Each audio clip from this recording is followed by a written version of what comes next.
Let's talk about tire pressure monitoring, TPMS. When you have an issue with this, you'll have illumination in the cluster. Let me see if I can grab a picture of that because I don't have it on my cluster right now. But what I can explain is on this car right here, this is a 2009, and you see that valve stem right there? That's a mechanical valve stem for a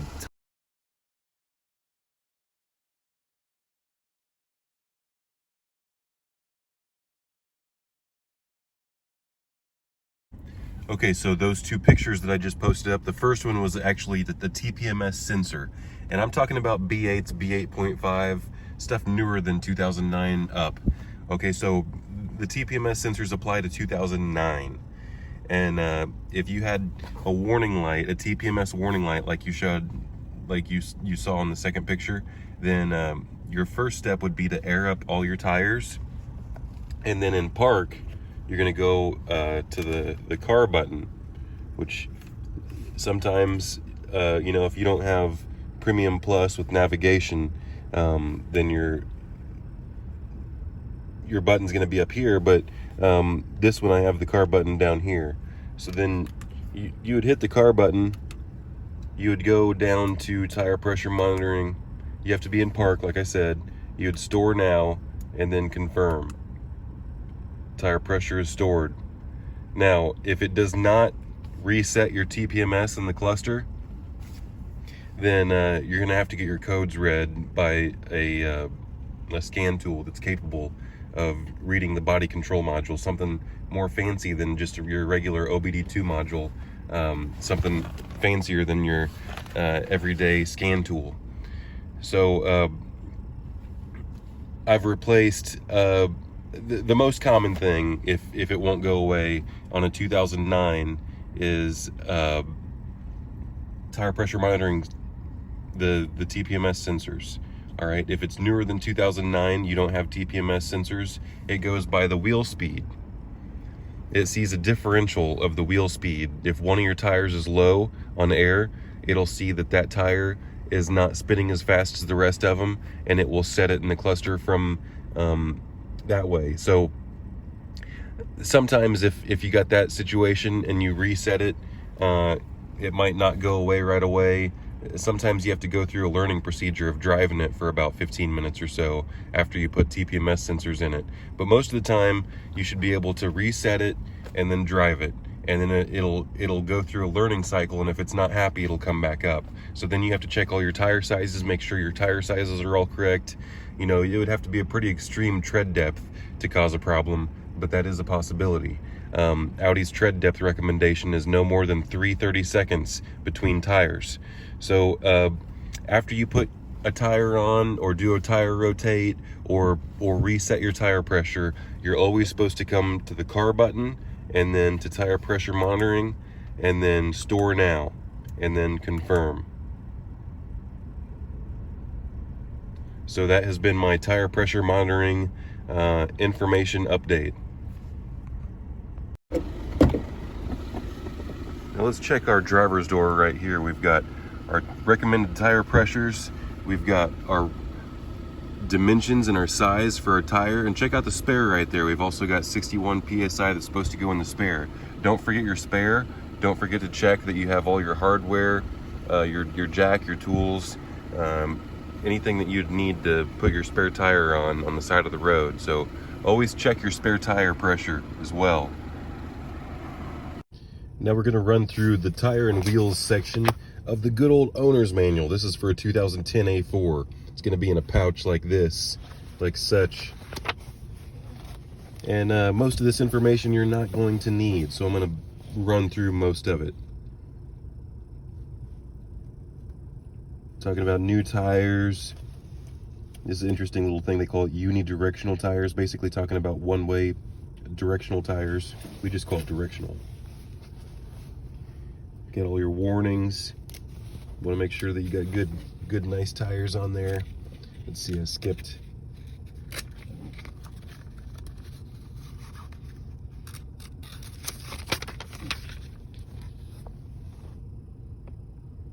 A lot of stuff you don't need to know about. This isn't some tow truck or something. We don't need to know about a lot of this fancy wheel and tire information, even though mechanics know all this stuff because we work on the stuff. Tread separation. Basically, you just want to run tires that are appropriate for your vehicle, and you want to make sure that they're in good shape and they're not old. That's the sticker I showed you. Now, cold tire inflation, load capacity. See, this is all talking about this sticker. How to load your tires. Okay, just get your tires with the correct air pressure. Just put 35 to 40 psi in all of them. Make sure they're all the same.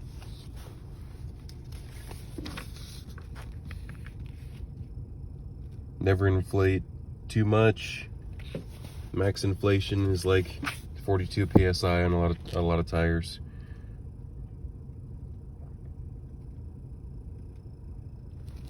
A lot of this stuff irrelevant. I mean it's relevant, but it's irrelevant to your regular everyday customer. So we're talking about rotating for extra wear,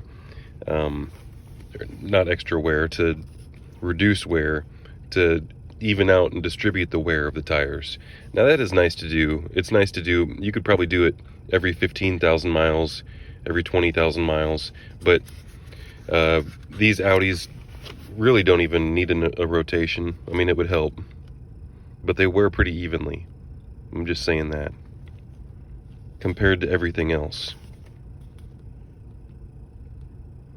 Okay, talking about your speed ratings, all this kind of stuff so far is just basically talking about, okay, winter tires. That's important. It's nice to I recommend running winter tires in the winter and summer tires in the summer, but some people just stick with all season year round because that's the easiest, cheapest way to do it. Okay, talking about winter tires, how they're different, and you want to run more rubber and less width, aspect ratio. We're lots of technical data. Okay, now we're getting into TPMS. Talks about how the ABS sensors monitor it, because this is a 2010 owner's manual, so it's ran off the ABS sensors from 2010 on. Okay, you'll get that in your cluster there, the warning symbols. Loss of pressure. One or more of your tires is low. Structural damage. Pressure was changed. The wheel was rotated but not reset.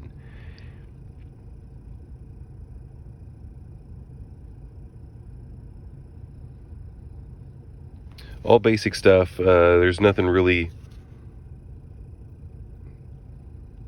extra on here other than what I already told you. The TPMS system is really pretty straightforward and easy. So there we go. There's the tire and wheel section. Fun of it, I've got a couple of window stickers that I pulled out of these owner's manuals. This one is my 2010. I believe it's my manual transmission. No, that one says auto, so this is something else. This one had, from 2009 to 2010, we had the 6-speed. 2011 on was the 8-speed in the 4-cylinder. And other countries might have other things. We got the spec sheet right here. Some awesome crash ratings. This one was 38,350.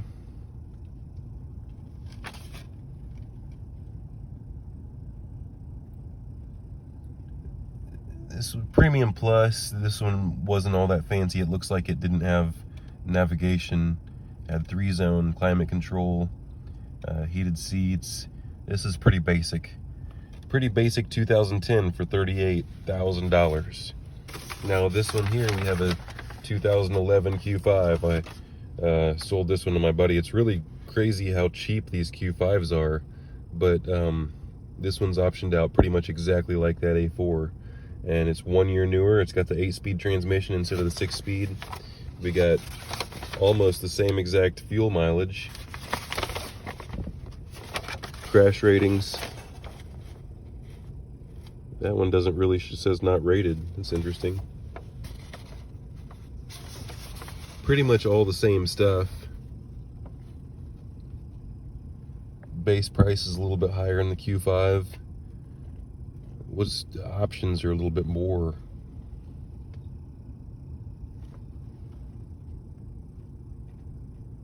Panoramic sunroof. It's probably one of the big ones. All right, $41,000 out the door for a 2011 Q5. Not really out the door. You'd probably pay a lot more than that with taxes and fees and all that kind of stuff. But that's it. More videos to come. Fun of it, I've got a couple of window stickers that I pulled out of these owner's manuals. This one is my 2010. I believe it's my manual transmission. No, that one says auto, so this is something else. This one had, from 2009 to 2010, we had the 6-speed. 2011 on was the 8-speed in the 4-cylinder. And you know, other countries might have other things. We got the spec sheet right here. Some awesome crash ratings. This one was 38,350.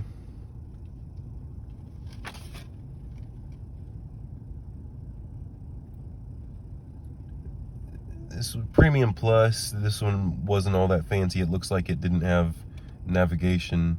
Had 3-zone climate control, heated seats. This is pretty basic. Pretty basic 2010 for $38,000. Now this one here, we have a 2011 Q5. I sold this one to my buddy. It's really crazy how cheap these Q5s are, but this one's optioned out pretty much exactly like that A4. And it's 1 year newer. It's got the 8-speed transmission instead of the 6-speed. We got almost the same exact fuel mileage. Crash ratings. That one doesn't really, says not rated. It's interesting.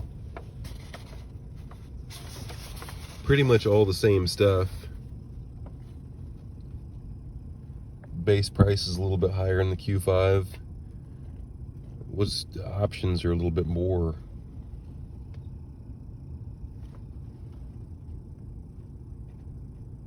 Panoramic sunroof. It's probably one of the big ones.